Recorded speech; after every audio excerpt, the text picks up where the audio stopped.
Në komunizëm një ndër fshatrat më të populluara për shkak të stabilimentit të sharrave në prodhimin e lëndëve drusore, e që në demokraci u praktis masivisht, sot i rikthehen njerëzit dhe zërat e fëmijëve vetëm në raste festash. Në këtë pjesë të Mokrës e mbushur me pyje dhe ajër të pastër, tashmë e vetmja mundësi për të vijuar jetën është blegtoria pasi stabilimenti i sharrave u shkatërrua bashkë me demokracinë. Sot ajo kohë ruhet në histori dhe shfaqet përmes ekspozitave dhe fotografive të jetës së dikurshme. Qendra e parë e sharrave dhe qendra e parë që furnizonte gjithë Pogradesin me lëndë drusore dhe lëndë përpunimi të drurit. Mbi bazën e mbështetjes u ngrit përpunimi druri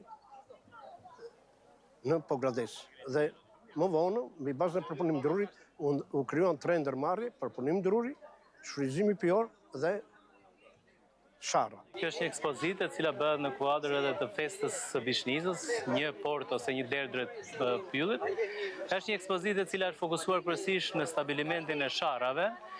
Të ikur prej 30 vitesh në Europë apo Amerikë, banorët rikthehen të përmalluar në fshatin ku lindën dhe u rritën, ndërsa festa e Bishnicës për ta shërben si pikë takimi dhe promovimit të potencialeve që ka kjo zonë, një nga më të bukurat në Shqipëri. Festa më duhet shumë mirë vetëm që takoj njerëzit, shikoj vendin ku kam lindur.